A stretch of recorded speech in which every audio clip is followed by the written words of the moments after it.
So today I'm in Chabanais, having a tow bar fitted to my car so that I can get a trailer and then pick up furniture and any other items I need from the bricolage, etc. And unfortunately, the car won't be ready for several hours. I have no other way of getting around other than my legs. So I've walked down from the garage into Chabanais, and this lovely little tea room, although they're not quite open yet, they've been really sweet and said that I can sit out here and have a lovely coffee. So the guy that owns this, or at least is running it, is a total sweetheart, and yeah, I think it's La Vienne Tea Room, and in Chabanais, and it's very sweet. So cheers. Here's to a morning coffee. Not quite a morning brew, but you know, it'll do to keep me going, keep me warm.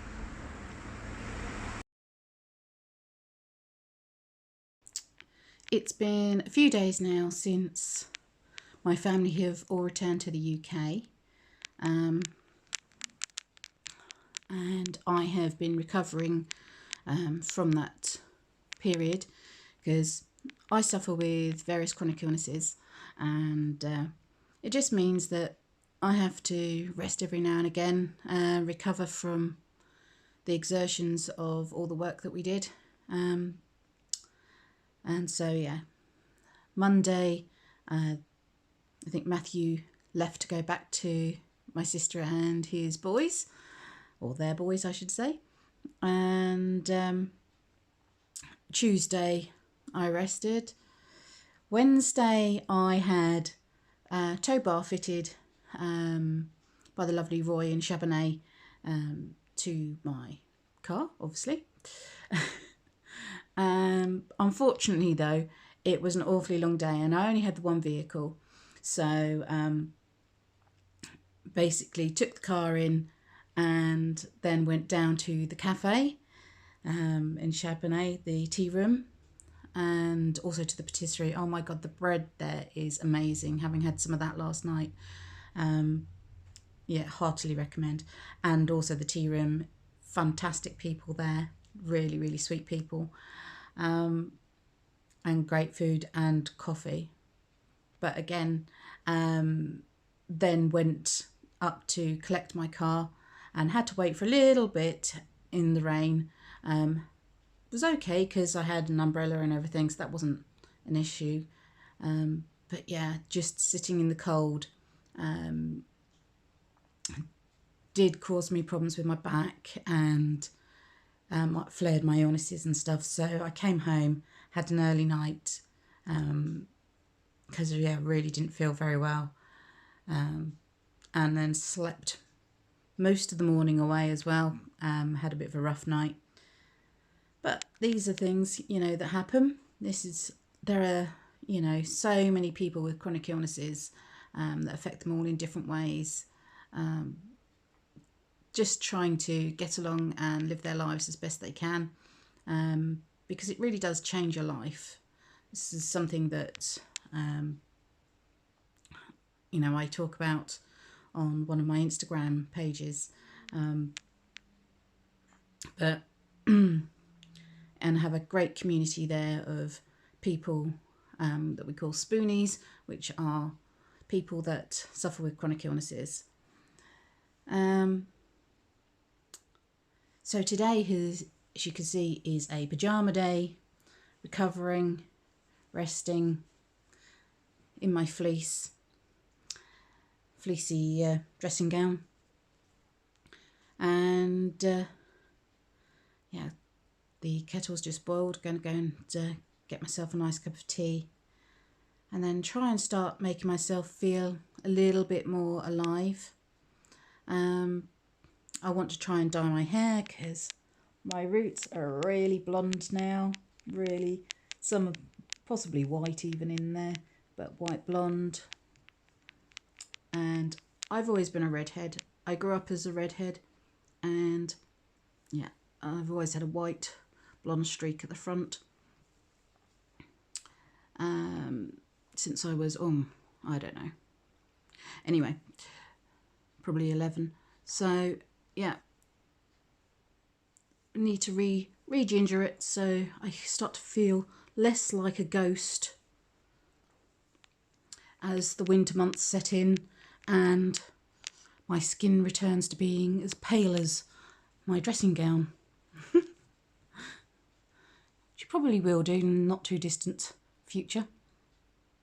So yeah, need to pumpkin ginger me up, ready in time for Halloween. So yeah, hopefully I'll have the energy to do that and it will look okay. But yeah, so that's today's adventures. Maybe see you later.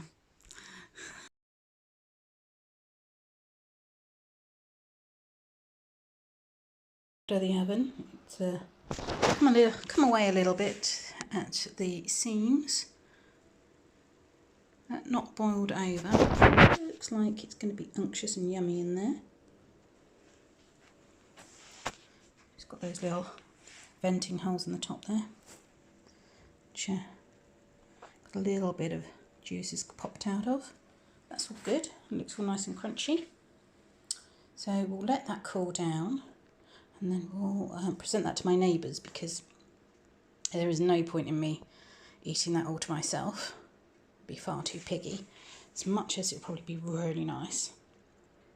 So yeah, going to pop that round to them later. After making the apple pie, I found this little fella in my art studio. Gorgeous little green praying mantis, and or large, I should say, quite large. So I took a few photos of that, and then set him free.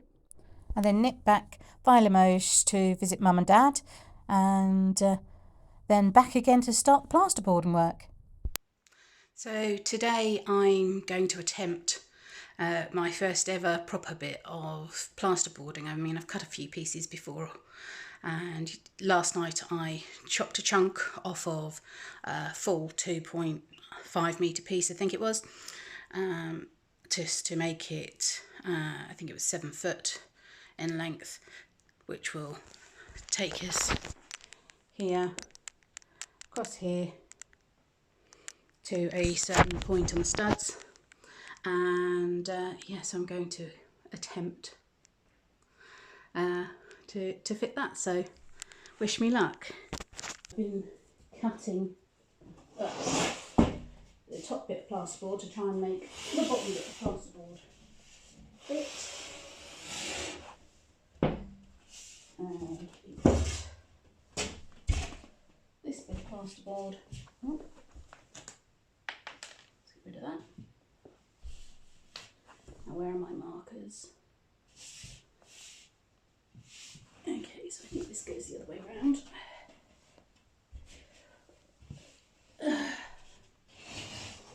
As I've marked on here where the electrical conduits are behind here, the height at which they're at, which is between 24 and 26 centimetres. So now I do need to just move this junction box so that I can try and fit this in here, because at the moment it's refusing to play ball. So here it's definitely fitting. Here it looks like it's a little bit high still. So what I'm going to do is I'm just going to mark on here where it looks high.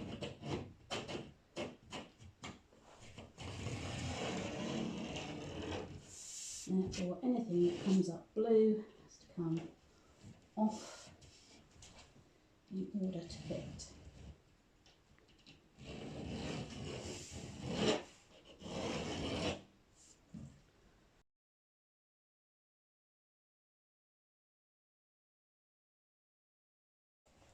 Let's try pushing this up. Of course, you come straight peeling out.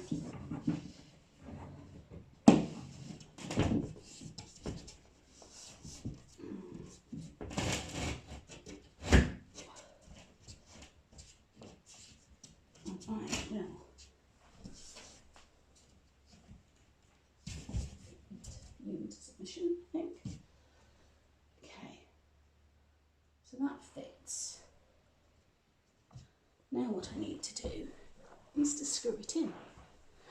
So, here we go.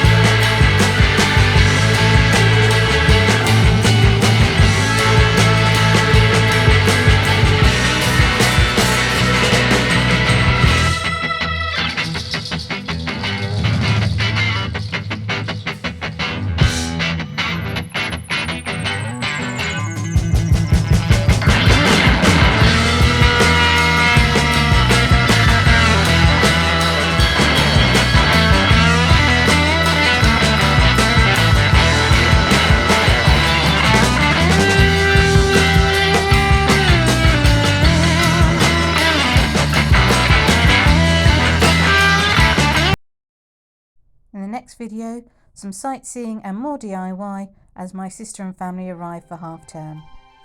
Thank you all for watching. I hope you've really enjoyed it. Please like and subscribe if you don't already, and thank you to all my current subscribers.